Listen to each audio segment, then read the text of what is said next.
RTBC Noticias, emisión central.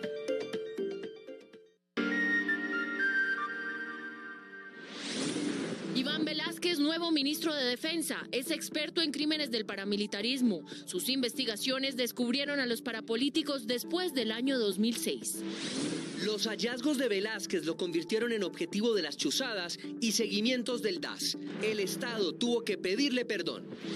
Velásquez fue procurador de Antioquia en tiempos de Pablo Escobar y director de fiscalías cuando reinaba el clan Castaño Gil. Que demuestra el interés que hoy existe en el gobierno de los Estados Unidos. Reunión de enviados de Joe Biden con el presidente electo Gustavo Petro. La Casa Blanca dice que los dos países tienen una relación profunda.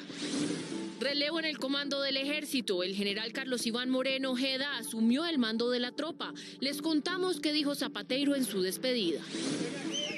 Choques entre mineros y soldados en California, Santander. Un trabajador murió víctima de un disparo, al parecer de un uniformado. Doloroso caso de violencia intrafamiliar en Bogotá.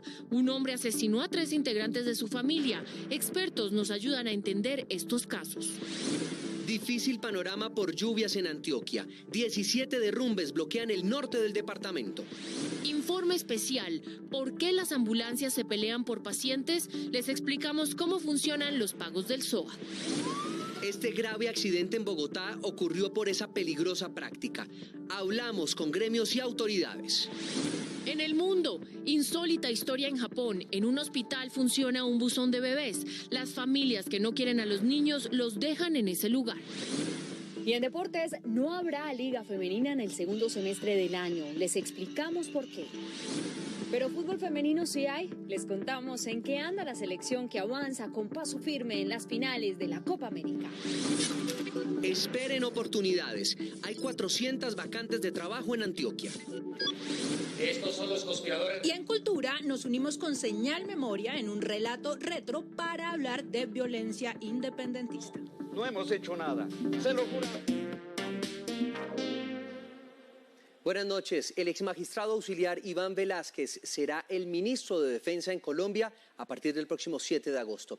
El presidente electo Gustavo Petro hizo la designación hoy. Velásquez tiene una larga trayectoria en la rama judicial y fue protagonista como investigador de uno de los escándalos judiciales más sonados a inicios de este siglo en Colombia, la parapolítica. John López, buenas noches y cuéntenos, por favor, usted tiene más detalles de este nombramiento.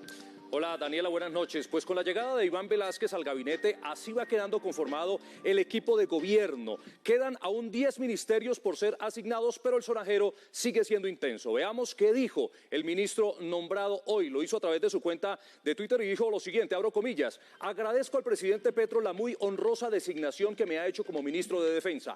Haré cuanto esté a mi alcance por corresponder a su confianza y ayudarle a construir ese país con el que tanto hemos soñado, por la vida, por la paz, por la democracia, cierro comillas. Pero veamos, ¿quién es Iván Velásquez, el nuevo ministro de Defensa designado? Desde muy joven, Iván Velásquez ha investigado crímenes y excesos de organismos del Estado. Lo hizo en 1991, cuando era procurador departamental de Antioquia e investigó las denuncias por torturas contra la unidad antisecuestros del ejército. Era la Medellín dominada por el narcotráfico de Pablo Escobar, y desde ese cargo fue uno de los que señaló los lujos y excesos de la cárcel La Catedral. En 1994 llegó a las Altas Cortes, fue nombrado magistrado auxiliar del Consejo de Estado. 3 años después, el entonces fiscal Alfonso Gómez Méndez lo nombró director de Fiscalías de Medellín. Fue en esos años cuando investigó masacres como la del Aro o la de Ituango.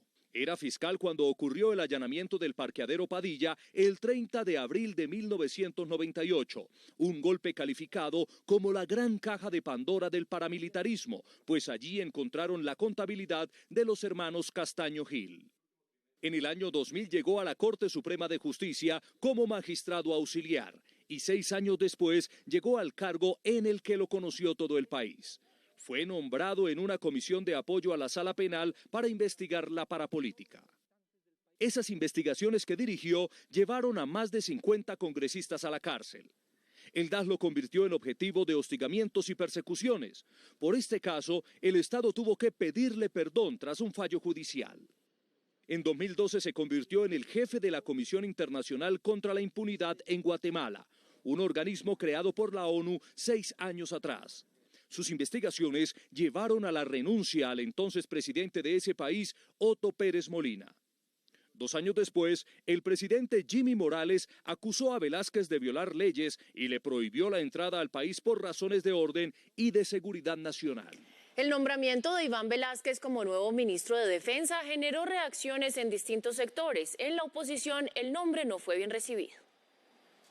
Las redes sociales fueron el escenario para las reacciones a la llegada del nuevo ministro de Defensa, Guillermo Rivera, exministro del Interior. La designación de Iván Velásquez como ministro de Defensa de Gustavo Petro tiene a mi modo de ver 2 mensajes. Primero, liderar una fuerza pública cuya actuación se desarrolle con estricto respeto a los derechos humanos.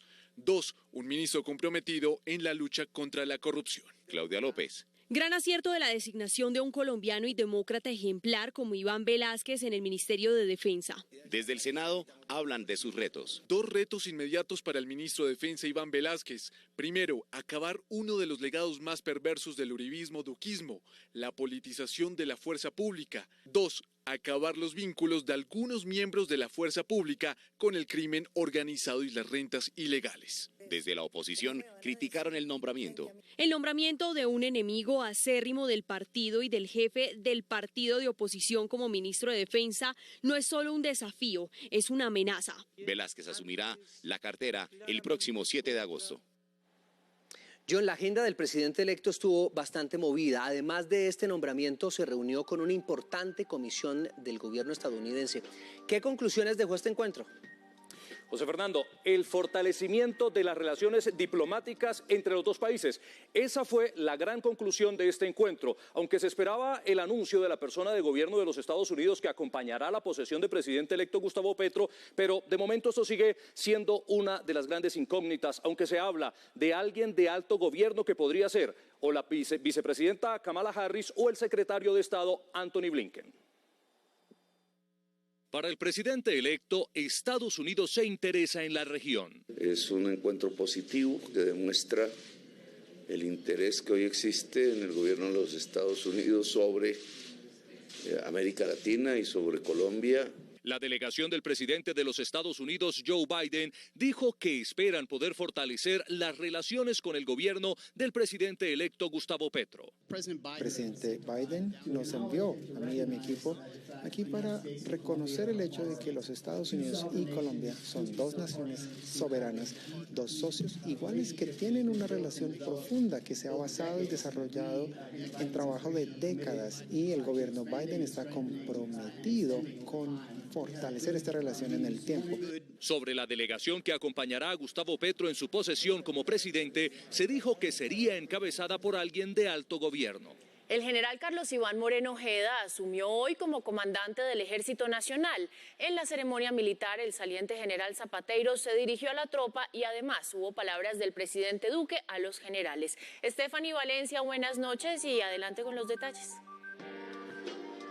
¿Qué tal, compañeros? Muy buenas noches. Así es, pues mire, el mandatario de los colombianos dijo en el discurso que en su gobierno ningún general ha sido tratado como propiedad del presidente y que las fuerzas militares deben ser dirigidas con liderazgo y amor. Duque dijo que en su mandato los generales estuvieron aparte de la política. Ningún general ha sido despedido de la fuerza por las redes sociales o por los medios de comunicación. Los generales han sido tratados con respeto y con dignidad, entendiendo que le pertenecen a la patria. Dijo que todo el que lidere las fuerzas debe hacerlo con liderazgo y amor. La Comandancia Suprema es un honor y no un regalo. Que la Comandancia Suprema no es para el ejercicio vanidoso del poder, ni mucho menos para ostentarlo, buscando el temor reverencial de la sociedad. Pidió no generalizar conductas individuales y que las fuerzas sean siempre honorables. Zapatero le entregó al general Carlos Iván Moreno, quien era el segundo al mando en el ejército, el comando de al menos 240.000 uniformados que componen la institución. En esta ceremonia Zapatero fue homenajeado con 3 medallas y en su discurso de al menos 40 minutos habló de democracia, libertad y paz. Mientras haya ejército, habrá patria, porque el ejército nació con la patria misma. Después de este apretón de manos con su sucesor, el general Eduardo Zapatero se refirió por última vez a las tropas. Aceptará y acatará la autoridad del nuevo comandante supremo de las fuerzas militares, como es su deber. No hay gobierno ni comandante supremo de las fuerzas militares victorioso sin unas fuerzas militares y de policía robustas. También habló de paz. Los soldados de Colombia hemos puesto una cuota muy alta, en la firme convicción de alcanzar la paz. El nuevo comandante del ejército es el general Carlos Iván Moreno, quien lleva 38 años de servicio en la institución. El general Moreno estará al mando por lo menos en los siguientes 15 días que restan de este gobierno hasta que se posesione el nuevo comandante designado por el presidente electo Gustavo Petro. Estefanía Valencia, RTVC Noticias, conectados 24/7. Un minero murió durante un enfrentamiento con integrantes del Ejército Nacional en California, Santander. Las autoridades investigan lo sucedido. ¡Ay, lo mató! ¡Lo mató! Este es el momento en que Sergio Liscano, uno de los mineros de California, muere por una bala que, según testigos, disparó un soldado. Es un procedimiento. 50 segundos antes, cerca de 10 mineros discutían en la entrada del socavón con varios uniformados. Al frente de la mina, un uniformado peleaba con otro trabajador. En este momento, los mineros se acercan y ocurre el forcejeo. El uniformado levanta su arma y amenaza a Liscano. Otras personas intentaban apartar al trabajador. Suena el disparo y Liscano cae al piso. Segundos después se escuchan 17 impactos más.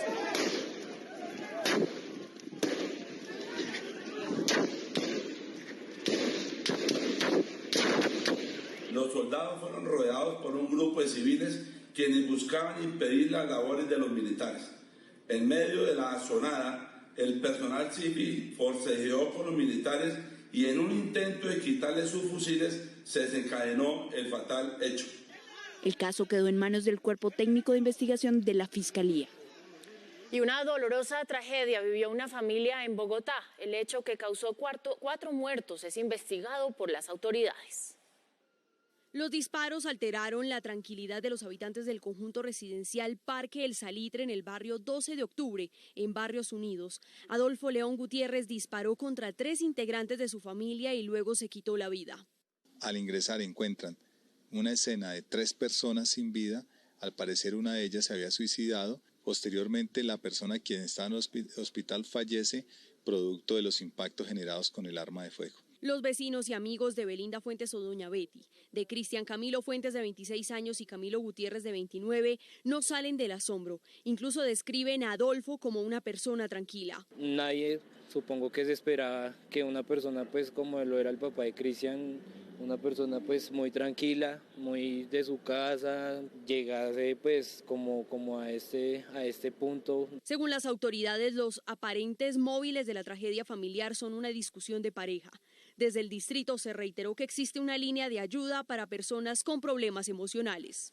En RTVC consultamos a una especialista en psiquiatría sobre este caso. Es clave que la familia que queda con el dolor de la pérdida múltiple reciba tratamiento. Para Rodrigo Córdoba, especialista en el área de psiquiatría, la conducta del padre de familia corresponde a una de 3 razones. Que era un trastorno mental de algunas características, ya sea una depresión de características psicóticas, o juntos que existe bajo efectos de alcohol o sustancias psicoactivas, las características de personalidad, es decir, una manera de ser, una manera de funcionar, de imponer sus puntos de vista a como dé lugar. Y la familia debe recibir tratamiento con especialistas. Situaciones de estas y de estas proporciones obligan a tener o acercarse Hay unos modelos de intervención. En Colombia hay diferentes canales de comunicación para atender casos de violencia intrafamiliar, como la línea nacional 155, la línea de policía 123 y 018 918 080. Hay alerta en Nuquí, Chocó, por la presencia de grupos armados ilegales en la zona. La personería del municipio afirmó que las comunidades indígenas corren el mayor riesgo. Este es un informe de Karina Prado, periodista de la Radio Nacional. Son 5 las comunidades indígenas pertenecientes al resguardo Jurubira, Chorí, Alto Baudó, en el municipio de Nuquí, Chocó, las que se encuentran en riesgo de desplazamiento forzado, confinamiento, entre otros flagelos, a cuenta del accionar armado de los grupos ilegales como el Clan del Golfo y también el ELN. Que están en una eminente zozobra, en una eminente intimidación por la presencia del actor armado en su territorio, por las evidentes vulneraciones de derechos a las cuales son sometidas. Cabe recordar que en las últimas horas la Defensoría del Pueblo emitió la alerta temprana de inminencia 07-2022, en la que alerta de la crítica situación de estas poblaciones y también de las comunidades indígenas del municipio de Bahía Solano. Desde Quibdó, en el departamento del Chocó, Karina Prado Rivas, Radio Nacional de Colombia y RTVC Noticias, conectados 24/7. 17 derrumbes mantienen bloqueada la vía que comunica a Medellín con norte de Antioquia. Los transportadores pidieron a las autoridades pronta solución. Wilson Cartagena, periodista de la Radio Nacional, nos amplía esta información. En el municipio de Ituango, Antioquia, más de 17 derrumbes vienen generando graves dificultades en la vía que conduce hacia Medellín. Comerciantes y gremios de transporte piden una intervención urgente. Nosotros tenemos otras vías terciarias que son fundamentales para la conexión con los campesinos, las vías terciarias, son 217 kilómetros y venimos haciéndole mantenimiento y sostenimiento. No nos da para estar allí y acá, puesto que no contamos con la maquinaria suficiente para eso. Entonces el llamado y la solicitud al gobierno departamental, la EPM y Hidroituango, que nos apoyen en este tema, ya que la conexión con el departamento, con las vías del departamentales, no se nos da porque esta ola invernal nos está dando muy duro. La zona rural también clama por una intervención urgente. Los campesinos aseguran que no hay por dónde sacar enfermos y maternas, a lo que se suman grandes pérdidas en las cosechas de café y otros productos de pan coger. Radio Nacional de Colombia y RTVC Noticias, conectados 24/7. 30 familias de una urbanización del corregimiento San Antonio de Prado en Medellín están en alerta por un posible deslizamiento de tierra. Los apartamentos están cerca de una quebrada que estaría represada. 30 familias están en riesgo. Los habitantes del barrio Barichara en San Antonio de Prado dicen que la quebrada La Jacinta está siendo bloqueada por la cantidad de tierra que cae de la montaña. La comunidad tiene mucho temor porque cada vez es peor el problema, la calle está pues literal ya hundida. Los cocineros sabían que era lo adecuado para ese tipo de problemas, pero se dejaron coger ventaja. Ahora la quebrada al lado y lado está fracturada. La Unidad de Gestión del Riesgo y Desastres anunció seguimiento al caso. Hace 15 días, en otro sector de San Antonio de Prado, murieron 2 personas por otro derrumbe. El Departamento Administrativo de Gestión del Riesgo de Desastres informa que ya había hecho una visita al lugar el pasado 13 de junio.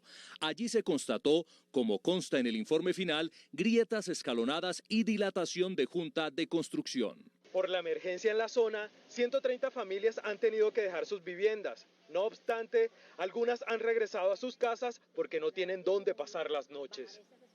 Se volvió a hundir el pavimento en el sector curativo de la vía La Línea. Este tramo de la carretera fue habilitado hace 48 horas. Más noticias de los periodistas de Radio Nacional. Aunque el departamento de Caldas se encuentra en alerta naranja por la ocupación UCI, aún no se contempla la expansión hospitalaria por el actual pico de la pandemia. Sin embargo, el director de la Territorial de Salud en Caldas, Carlos Iván Heredia, señaló que la presión en estos servicios se viene presentando en virtud de las infecciones respiratorias agudas que se registran en los 27 municipios del departamento. En Bucaramanga, estables y en recuperación permanecen los 56 médicos del Hospital Universitario de Santander que resultaron intoxicados al parecer por consumir alimentos entregados por el centro asistencial durante los días 18 y 19 de julio.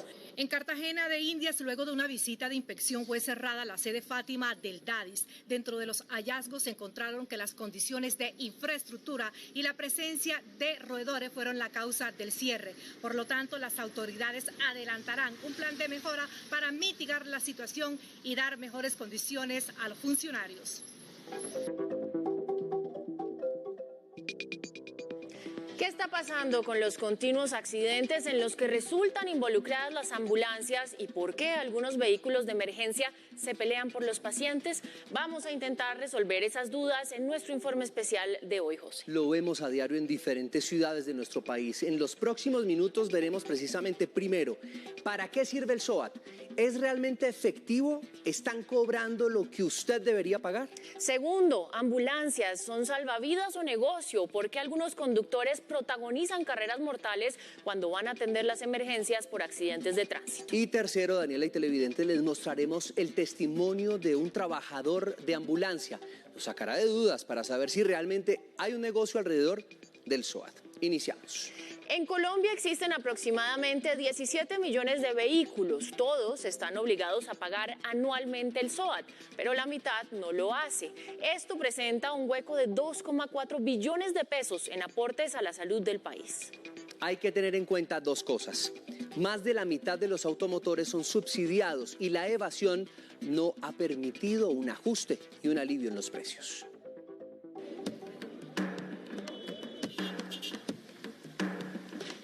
En 4 letras se resumen una obligación, un costo y seguramente una queja permanente. ¿Usted paga SOAT? Sí, claro. ¿Y usted sabe para qué sirve el SOAT? No, la verdad no. La verdad no, porque gracias a Dios nunca lo he utilizado. Es plata que anualmente pago y no la veo. Sí, el SOAT sirve para, en caso de un siniestro, pues nos cubre tanto al afectado como a la persona que va conduciendo el vehículo. El SOAT tiene un propósito fundamental, que es salvar vidas en la vía. Con más de 30 años, primero en el papel, luego electrónico, para muchos sigue siendo un incómodo gasto anual. El país cometió un gravísimo error hace unos años, cuando eliminó una institución que funcionaba muy bien, que era el Fondo de Prevención Vial. ¿Por qué? Porque el Fondo de Prevención Vial las manejaban las aseguradoras que manejan el SOAT y para ellas había un incentivo en que no hubiera accidentes de tránsito. Se ven algunas personas que lo ven solo como algo obligatorio, casi como un impuesto. Te cubre los gastos médicos que ya mencionábamos. Si la lesión fue muy grave y quedó con una incapacidad permanente, el SOAT también ofrece una cobertura. Si la persona falleció, porque puede pasar, la familia de esa persona, los beneficiarios, también pueden acceder a una indemnización del SOAT. Sus buenos propósitos se estrellan contra los valores que deben pagar los conductores.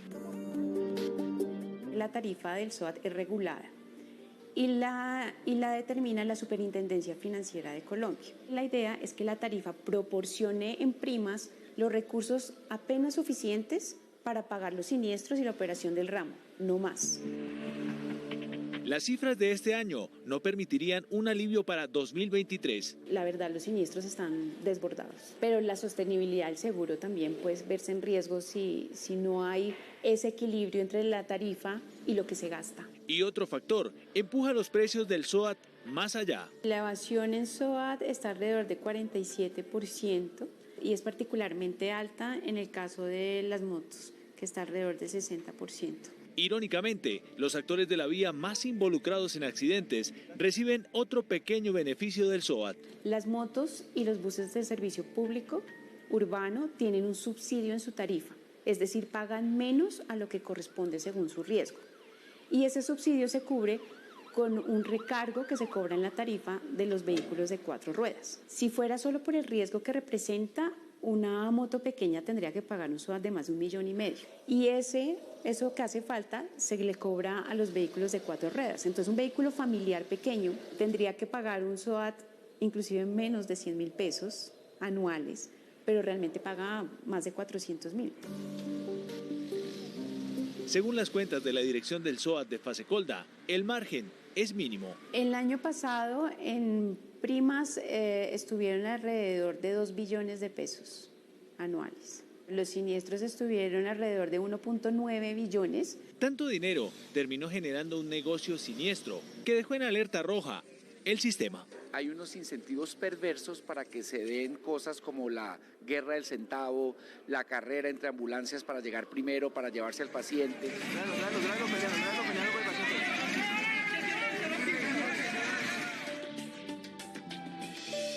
Bien, según la Agencia Nacional de Seguridad Vial, a la fecha los accidentes de tránsito se han incrementado en un 30%, lo que obligaría a un aumento del SOAT por encima del IPC para 2023. Miren, de las 700.000 personas registradas en accidentes de tránsito el último año, el 87% fueron motociclistas, la mayoría por no contar con la pericia para manejar una moto. Por transportar una víctima de accidente de tránsito, el propietario de una ambulancia cobra 333.000 pesos. En promedio, los otros traslados de ambulancia están entre 70 y 90.000 pesos, para que se hagan una idea. En los últimos meses se han multiplicado los accidentes con ambulancias. Esto, al parecer, estaría asociado con los incentivos económicos del SOAT. Y hasta 5 ambulancias llegan al lugar donde ocurrió un siniestro vial. En algunos casos provocan accidentes tan insólitos como el que vimos la semana pasada, cuando el conductor de una ambulancia atropelló a un herido. Tanta frecuencia lo está haciendo parte del paisaje. Increíble, en Bogotá ocurrió una pelea entre conductores de ambulancias para atender un accidente de tránsito. En la calle 26 con carrera 66, una ambulancia chocó contra un bus de Transmilenio. En Cali, un conductor de ambulancia intentó romper los vidrios de un bus del Sistema Mío. Detrás de actos que parecen humanitarios, se esconde un negocio. No más la semana pasada veíamos una ambulancia en Bogotá que provocó un accidente, porque cuando ellos, mediante algún mecanismo, que podemos hablar ahora, se enteran de que hay un accidente de tránsito, entonces 4, 5, 6 ambulancias salen en una carrera loca por llegar primero y recoger al paciente para ganarse el incentivo económico. ¿Cuántos heridos, Carlos, en esa ambulancia? 2, el conductor, que era un hombre, y la muchacha. Se puede decir que hay algunos incentivos que a veces les ofrecen a las ambulancias para que trabajen en particular con víctimas de accidente de tránsito. Detrás del SOAT, para muchos no hay un seguro, sino una gran mina de oro. Por trasladar a la víctima, paga 10 salarios mínimos legales diarios. Esos son 333.000 pesos más o menos. De una. Solo por haberlo trasladado, hacen la reclamación a la aseguradora y lo paga. Si trasladaste a la víctima menos de 1 kilómetro, te van a pagar 333.000 pesos. Si lo trasladaste 10 kilómetros o más, te van a pagar los mismos. El SOAT ofrece una cobertura de hasta 26.600.000 pesos para que esa persona pueda recibir todas las atenciones que vienen siendo atenciones médicas, quirúrgicas, farmacéuticas, hospitalarias. Si a ti se te rompe una rodilla en la ducha de tu casa, arreglar ese problema vale X pesos. Si esa misma rodilla se te daña de la misma forma, con la misma gravedad en un accidente de tránsito, arreglar esa rodilla vale mucho más. Los hospitales cobran mucho más a las aseguradoras del SOAT. El incontrolado paso de las ambulancias sobrepasó el freno de los centros reguladores. Toda ambulancia tiene que estar registrada en la Secretaría de Salud respectiva. Tiene que tener una habilitación y tiene que tener un permiso. Cada que salen a trabajar, por ejemplo, a recoger pacientes, ellos deberían hacer un reporte y reportarle obligatoriamente a los centros reguladores de urgencias, por ejemplo en Bogotá, que ocurre un accidente en el norte, en la 170, y el paciente lo termina llevando al sur, o sea, al otro extremo de la ciudad, donde le entregan un incentivo económico al conductor de la ambulancia. Algunos hablan de una pequeña mafia alrededor del SOAT. Lo que sucede es que cuando hay un accidente de tránsito, hay una notificación a la policía, al 123, en el caso de Bogotá, y la policía inmediatamente nos notifica a nosotros. Y sabíamos que de adentro habían personas que utilizaban llamadas o llamaban a ciertos tipos de ambulancias. También se dice que hay aparatos a través de los cuales copian las frecuencias que tiene el Centro Regulador de Urgencias. No todos están trabajando con los CRUE, entonces apagan el georreferenciador. Incluso se habla de evaluar la existencia del seguro obligatorio. El SOAT, desde mi punto de vista, ha perdido sentido como mecanismo para atender pacientes. Si eso se dejara a que cualquier accidente de tránsito fuera atendido por la EPS donde esté afiliado al paciente, se acabaría por completo esta guerra del centavo. Uno sí podría buscar alternativas para reducir las tarifas del SOAT, de tal manera que a su vez la prima sea más baja. Hoy parece una carrera sin dirección, otra alocada guerra del centavo, pero con la sirena puesta. Y mientras tanto, los más afectados, los ciudadanos. En Bogotá hay más de 800 de estos vehículos que trabajan las 24 horas. La mayoría de conductores coinciden en que esto no se trata de una competencia y mucho menos de un negocio, sino de un acto humanitario. Y acompañamos precisamente en una de sus jornadas a un conductor de ambulancia. En Bogotá existen 815 ambulancias entre públicas y privadas según la Secretaría de Salud. Acompañamos a uno de sus tantos conductores en una jornada de rutina para saber si realmente existe una guerra del centavo. En las ambulancias manejamos turnos que son 12 por 12 o incluso 24 por 24.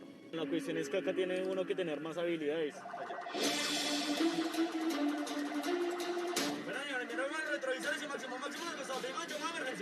Hay ratos que son complicados, ¿sí? Por el tema de las imprudencias de algunos conductores, de la intriga y pronto cuando nosotros llevamos un paciente. Hay procedimientos que se hacen fáciles, como hay otros que sí son un poquito más complejos. Tenemos el semáforo verde, señores. ¿Se presentan muchas emergencias en Bogotá? Sí, señor, alrededor del día tenemos 2, 3 servicios. Hay otros días donde nosotros nos hacemos 8, 9. La mayor parte de los accidentes de accidentes de tránsito se presentan con motocicletas o incluso con biciusuarios. ¿Los servicios del SOAT son muy frecuentes? Sí, señor.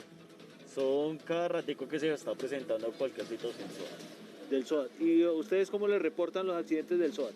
Digamos, línea telefónica, o el segundo llamado es directamente por el Centro Regulador de Emergencias de la Secretaría de Salud. La Secretaría de Salud, ¿saben en dónde nosotros estamos? Es por el GPS del carro. ¿Todas las ambulancias están reguladas por el CRUE? Hay unas que otras que no, pero con el medio del tiempo se supone que todas las ambulancias tienen que quedar reguladas. A empujones, pero se ganaron a los otros se fueron. ¿Hay algún afán para que las ambulancias atiendan los accidentes del SOAT? No, señor, el afán no está. ¿Cuál es la cuestión? La cuestión es que a nosotros nos sale la dirección, ¿sí? O nos llaman por un paciente. Hay veces se han presentado varios accidentes entre ambulancias. ¿Por qué llegan 4 o 5 ambulancias a veces al mismo sitio? Digamos, hay complejidad de un accidente de tránsito, salen 2 lesionados, 3 lesionados.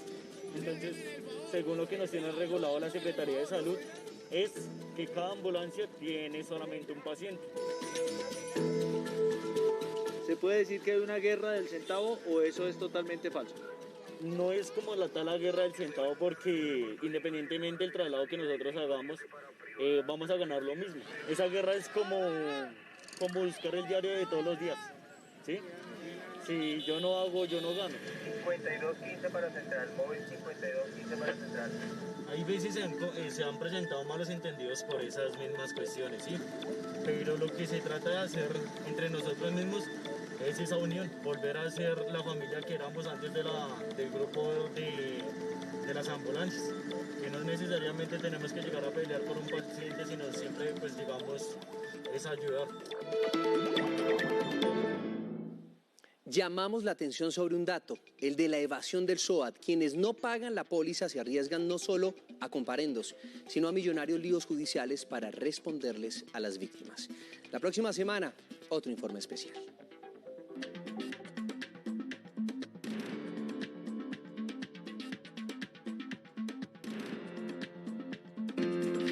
Vamos con los hechos más importantes del día en el mundo. Un colombiano que fue a la guerra de Ucrania murió en medio de un enfrentamiento con soldados rusos. La familia del joven de 32 años habló sobre la situación y aseguró que es injusto catalogarlo como mercenario. Su sueño fue ser militar. En Colombia, Cristian Camilo Márquez no pudo cumplirlo y por eso viajó a Europa para sumarse como voluntario del ejército de Ucrania. Él presta el servicio en la policía, pero su servicio militar normal. Él quería prestarlo en el ejército, pero mi mamá y mi hermana lo persuadieron pues por la situación de orden público que estaba viviendo Colombia y mire a dónde fue a parar. Conociendo los riesgos, decidió viajar y en Europa firmó un documento desautorizando la repatriación de su cuerpo por si algo le pasaba. La familia del joven dice que murió en un combate con soldados rusos y él era uno de los encargados de manejar los lanzagranadas. Ellos aseguran que Cristian no era un mercenario. Él primero llega como artillero y después se especializa en la sección de antitanques. La Cancillería informó que la familia autorizó la cremación y espera la llegada a Colombia de las cenizas. Nuestra embajada en Polonia está trabajando ya en todo lo que es el proceso para poder hacer la repatriación. Por ser voluntario, el gobierno ucraniano le prometió a Cristian trabajo de por vida en ese país, una razón más para quedarse según su familia. Y presten atención a esta increíble historia. Un hospital en Japón tiene instalado un buzón para bebés, donde las familias dejan a recién nacidos abandonados. La iniciativa ha salvado muchas vidas. Cuando suena la alarma en el hospital GK, situado en Kumamoto, en la isla Kyushu del archipiélago japonés, las enfermeras intentan llegar lo antes posible al buzón de bebés, decorado con un par de cigüeñas y provisto de una pequeña cama preparada cuidadosamente. Allí han llegado desde hace 15 años 161 bebés y niños pequeños, que en su mayoría han sido fruto de la prostitución, la violación o el incesto, y sus madres no tenían a nadie a quien dirigirse y no utilizaron otras alternativas como abortar. El papel más importante que nuestro sistema del buzón de bebés ha jugado hasta ahora es proporcionar una especie de último recurso a las mujeres que quedan alineadas por la sociedad cuando tienen un embarazo inesperado o un embarazo no deseado. El jefe médico del hospital ha recibido todo tipo de críticas por este sistema que para sus detractores alienta el abandono de los niños. Sin embargo, jóvenes como Koichi Miyatsu, un estudiante de Sociología y Ciencia Política, se siente agradecido con el hospital, que luego lo entregó a sus padres adoptivos, Yoshimitsu y Midori. Creo que fue bueno que me depositaran en el buzón de bebés. Gracias a eso conocí a mis padres actuales y ahora vivo así. Estoy agradecido por ello. Le debo lo que soy hoy al buzón de bebés. Koichi no tiene ningún recuerdo del momento en que sus padres biológicos lo dejaron en el hospital, pero sí tiene guardada en una mochila ropa de esa época, un par de zapatillas deportivas y una foto de su madre biológica. Años después se enteró de que ella murió en un accidente de tránsito 5 meses después de que él naciera. Pese a casos como este, el sistema del buzón de bebés sigue teniendo problemas para ser aceptado en Japón, donde hay una concepción tradicional de la familia.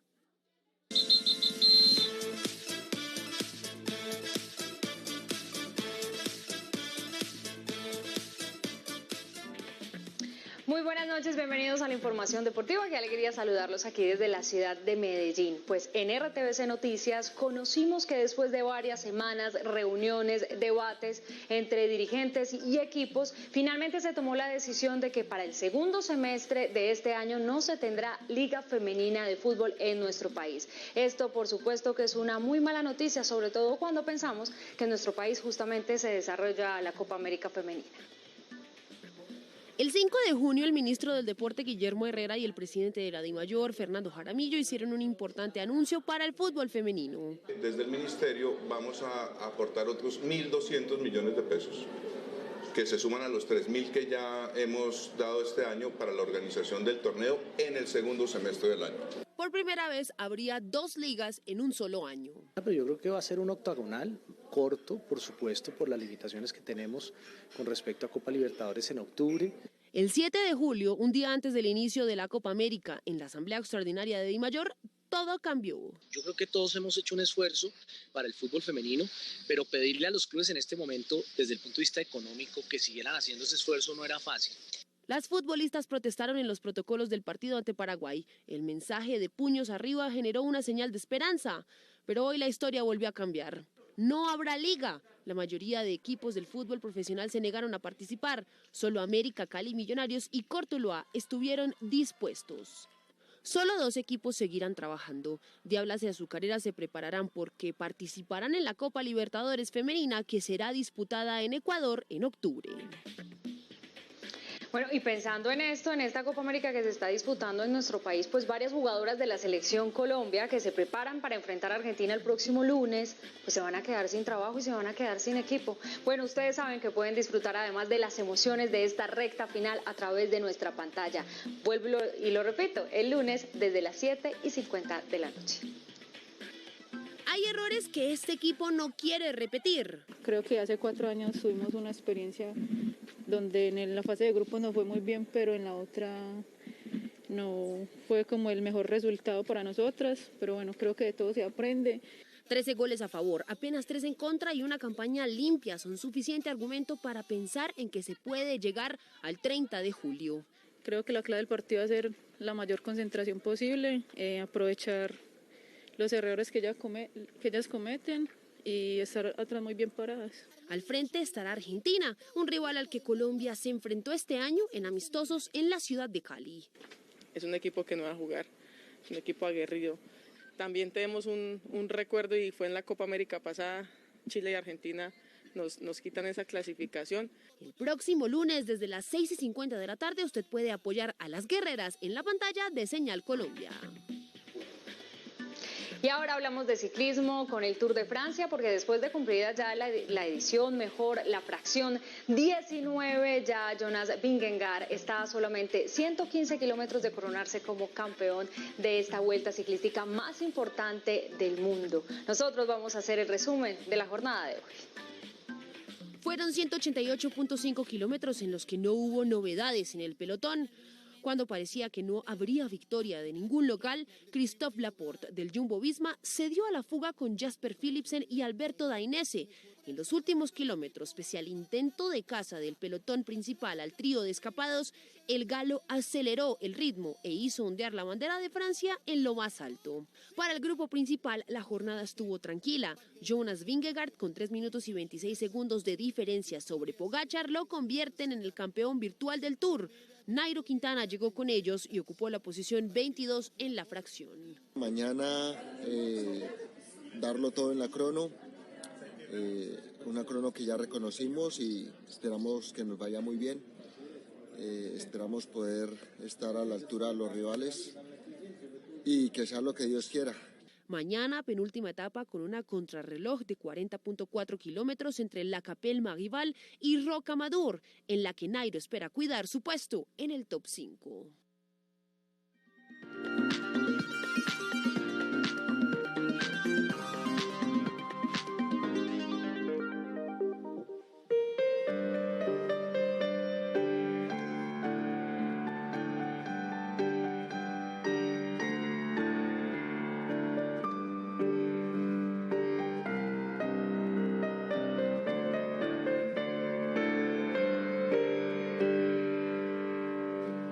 Esto se llama La Libertadora y es una marcha compuesta en 1819 para celebrar el triunfo de Bolívar y el Ejército Libertador. Resulta que hoy, aprovechando esta euforia independentista que tenemos esta semana, quiero lanzar un nuevo segmento aquí en RTVC Noticias. Esto se llama Relato Retro y hay 2 tareas. El primero es aprender a decirlo rápido y el segundo es conectarse con nosotros para verlo todos los viernes en este momento del noticiero. Pues resulta que lo hacemos de la mano con Señal Memoria, que es casa hermana del sistema de medios públicos, y ellos nos van a prestar su archivo y sus investigaciones para que, mirando hacia atrás, podamos, a través de la televisión, conocer la historia de nuestro país. Así que hoy vamos a hablar de Bolívar, el hombre de las dificultades, que fue una serie que se produjo y se pasó por la pantalla en 1981, estuvo dirigida por Jorge Ali Triana y contaba un poco cómo había sido toda esta cruzada independentista, porque solo sabemos,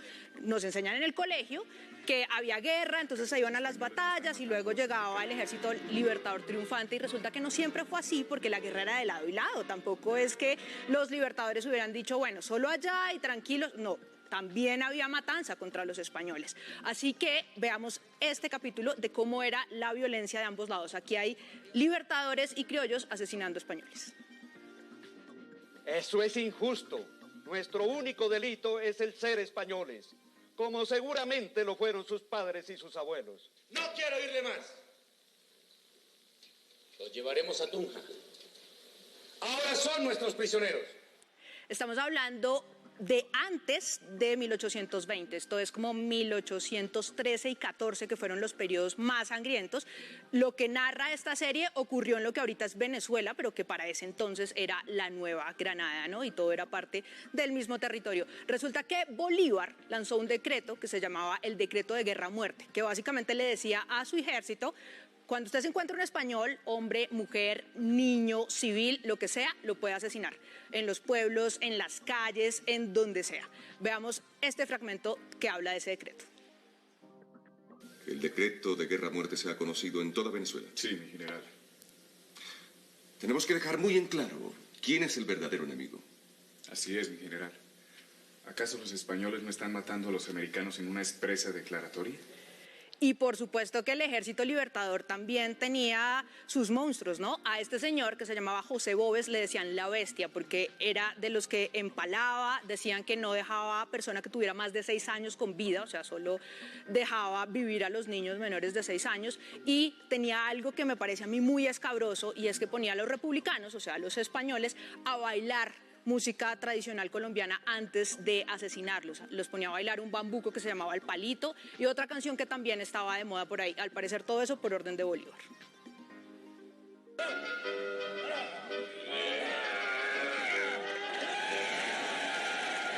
Yo los he divertido bastante. ¿Qué más quiere? Espera un momento, muchacho. Todavía falta lo mejor. Bueno, pues que viva la independencia. Nos vemos el otro viernes con otro Relato Retro.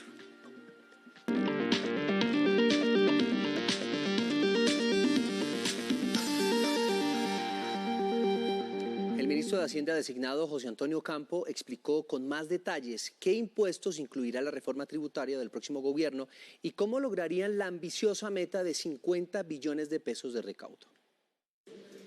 Quienes ganen más de 10 millones de pesos mensuales deberán pagar impuesto de renta, según el ministro designado. Los que ganamos más de 10 millones somos los objetos de, digamos, contribuir más para aportar precisamente a los programas sociales de los sectores de bajos ingresos. Los impuestos a las bebidas azucaradas ultraprocesadas serían temporales. Es un impuesto que espera que desaparezca con el tiempo porque esperamos que esas bebidas y esas comidas se vayan reduciendo en términos de consumo. Otro objetivo será fortalecer la lucha contra los evasores. Cárcel para evasores ya hay y seguiremos fortaleciendo esa norma.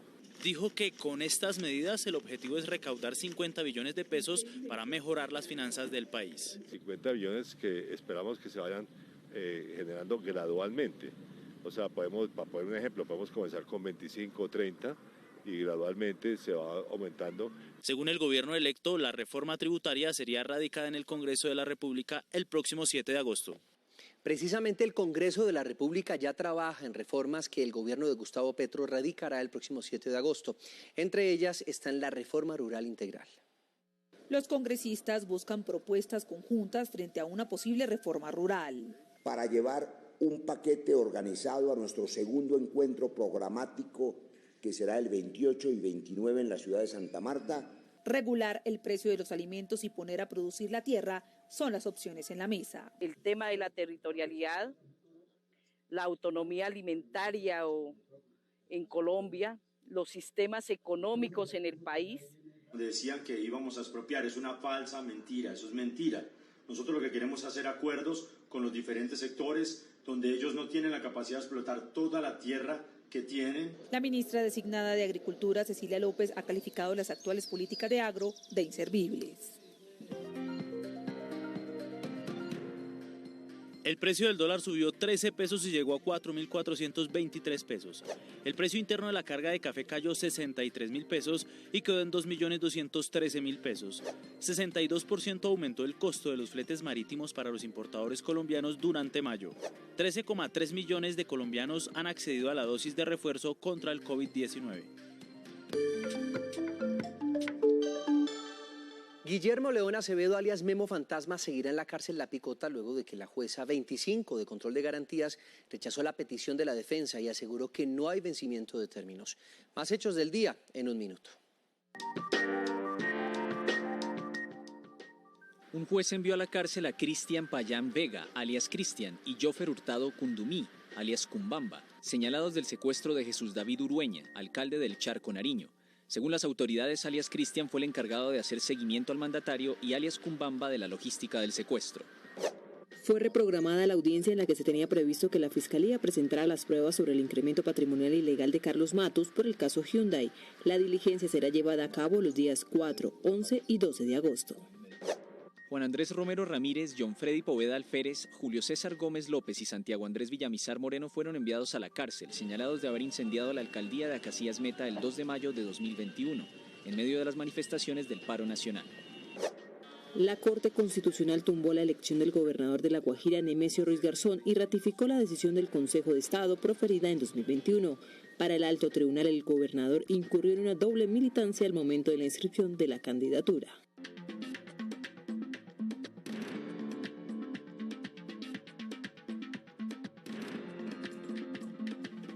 Steve Bannon, un aliado clave del expresidente Donald Trump y figura influyente de la derecha estadounidense, fue hallado culpable por desacato al Congreso luego de negarse a declarar ante el Comité Legislativo que investigó el asalto al Capitolio de 2021.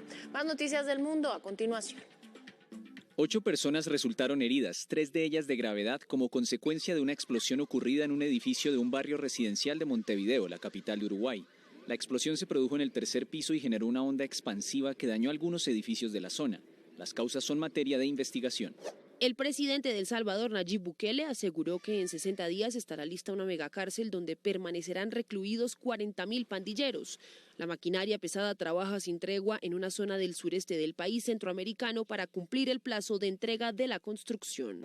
Glaciares, arrecifes de coral y la selva amazónica, considerados sistemas vitales en América Latina y el Caribe, están en una situación casi crítica e irreversible por el cambio climático. Así lo reveló un informe de la Organización Meteorológica Mundial que prevé un empeoramiento en la zona de los ecosistemas naturales y las poblaciones de la región. Las fuerzas del orden de Sri Lanka, bajo las órdenes del nuevo presidente, retomaron el último edificio público ocupado por manifestantes que protestaban contra el gobierno anterior en la capital, Colombo. Amnistía Internacional condenó el uso de la fuerza contra los activistas y periodistas que estaban en el lugar. Y llegamos a oportunidades. Atentos porque hay 400 vacantes de trabajo en Atlántico. Les contamos cómo pueden aplicar. En oportunidades de trabajo en el Atlántico, vaya a la página ape.sena.edu.co, dé clic en la pestaña Personas y seleccione Inscriba su hoja de vida, donde tendrá que diligenciar sus datos personales y seguir el paso a paso. Cuando finalice, diríjase a Noticias y dé clic en más de 400 oportunidades laborales en Atlántico. Lea con atención la descripción y los requisitos de la convocatoria, que tiene vacantes para abogados, psicólogos, jardineros, mensajeros, conductores, auxiliares de cocina e incluso community managers. Atentos, para aplicar deberá buscar el número de la solicitud de la vacante y dar clic en aplicar. Las vacantes son para cubrir plazas en los municipios de Puerto Colombia, Ponedera, Palmar de Varela, Campo de la Cruz, Galapa, Sabana Larga, Baranova, Soledad, Malambó y Barranquilla. Ojo, tiene plazo de aplicar hasta el 31 de julio de 2022. Y muy importante, si quiere seguir informado 24/7, nos encuentra en todas nuestras redes sociales como RTVC Noticias.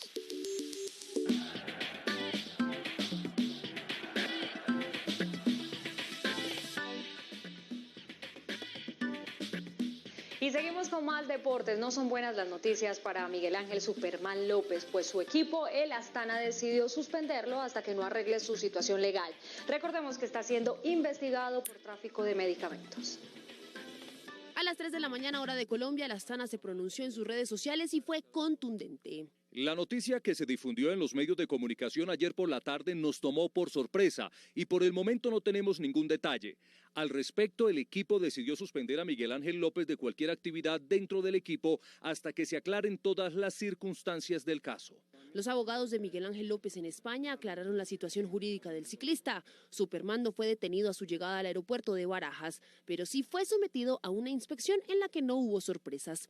Según los defensores, el ciclista niega rotundamente tener relación o participación en hecho delictivo alguno relativo a distribuciones de medicamentos no autorizados, ni de cualquier otro producto referidos en las noticias que se publicaron ayer. No obstante, en la operación ILEX, investigación contra el médico Marcos Mainar por tráfico de medicamentos, el boyacense fue mencionado.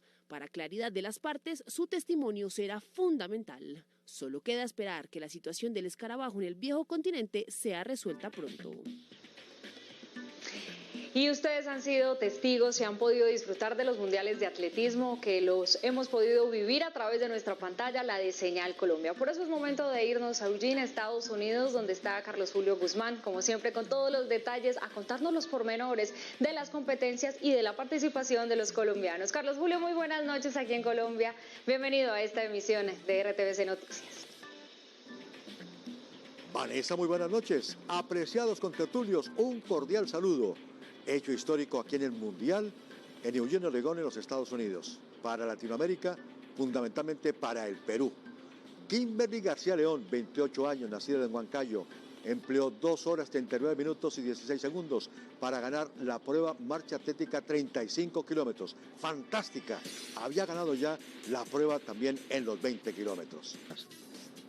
Con 7 medallas de oro, 6 de plata y 9 de bronce, a falta de 3 jornadas, Estados Unidos es líder en su campeonato mundial aquí en Eugene, Oregón. Los invito para que después de RTVC Noticias compartan con nosotros en Señal Deportes la fantasía de una jornada más de este campeonato mundial de atletismo. Muchas gracias por su gentil atención. Vanessa, usted por favor. Muchísimas gracias, Carlos Julio, como siempre, por toda la información de estos mundiales de atletismo. Y aquí nosotros continuamos con mucho más, por eso es momento de la cultura, con Laura Galindo, quien ya está lista para tenernos más detalles y más información, ¿o no, Laura? Vanessa, buenas noches. Pregunta, ¿en cuánto está su tiempo de 10K, ya que hablamos de atletismo?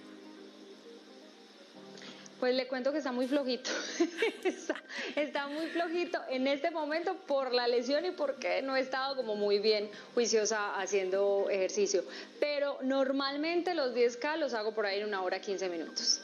¿Por qué, señora? Ya me va a chicanear. ¿En cuánto los hace usted? Pues vea, según la carrera de los héroes que hicimos hace poquito, en 1:07, 1 hora 7. Ah, yo sabía, la felicito, Laura, la felicito. Vale, monstruo que corre un montón. Laura. Bueno, entonces, aquí nos vemos para correr la media maratón, ¿no? En eso habíamos quedado usted y yo. Y así estamos firmes, sí, señora, con toda. Bueno, oiga, le cuento además que hay una Barbie nueva de la bichota. La Barbie ahora ha cambiado un poco en su industria, en su concepción, en su diseño, y hay Barbies de todos los estilos. Hace poquito estaba una de Celia Cruz y ahora hay una de la bichota. Por eso Juan Sebastián Ramírez, Lord Cultura, preparó una nota para contarnos. Esta fue la primera Barbie que la empresa Mattel estrenó en la Feria del Juguete de Nueva York en 1959. Medía 29 centímetros de alto, pelo rubio, una figura esbelta con un traje de baño de rayas blanco y negro. Diseño que al principio incomodó a varios padres que consideraban que la muñeca mostraba demasiada piel. Desde entonces, las críticas no han cesado en torno al juguete, que con el tiempo se ha convertido en un campo de batalla cultural. Barbie permitía que las niñas proyectaran en ella sus aspiraciones. En cierto modo, una pionera feminista. Fue astronauta, jueza o presidenta antes de que ninguna mujer lo consiguiera en el mundo real. Sin embargo, es una historia llena de incoherencias. Barbie representaba cómo la sociedad imaginaba a la mujer perfecta, blanca, callada, sonriente y con el cuerpo perfecto. Un mensaje negativo para las niñas que se encontraban solo con un modelo de belleza y de comportamiento. Ante las críticas, Mattel ha sido habilidoso. Respondió con muñecas que llaman a la inclusión, a la diversidad física y al empoderamiento de la mujer, con modelos como Frida Kahlo o la Nobel de Física Madame Curie y ahora nuestra bichota Karol G. Estrategia para revitalizar la imagen de la muñeca más famosa del mundo, que lleva más de 60 años moldeando los cánones de belleza. 60 años cayendo de pie a pesar de las críticas. Bueno, yo sigo muy a la espera de la Barbie presentadora de cultura. Espero que el piano y accesorios se vendan por separado. O mejor el paquete incluido y le va agregando cositas, instrumentos. No, a mí sí me fascina esa evolución de la Barbie, Laura, ¿no, José? Yo sí prefiero disfrutar el carro convertible. Por ¿Usted ejemplo, se lleva cuando el era niño Ken? me disfrutaba esos carros convertibles, me los llevaba. ¿Usted el Ken? ¿Y qué traería su Ken? No, no creo que nada realmente estrambótico, ¿no? ¿Cómo Una que gorrita y no? listo. El Ken José Patiño, los dos gemelos se venden por separado. El Ken presentador, buenísimo. A ustedes muchísimas gracias por acompañarnos. Nos volvemos a encontrar la otra semana a las 7 de la noche. Claro que sí, que tengan un feliz fin de semana. Hasta aquí RTVC Noticias, somos el noticiero de todos.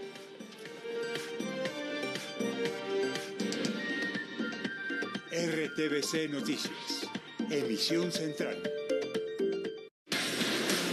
Continúa viendo Señal Colombia.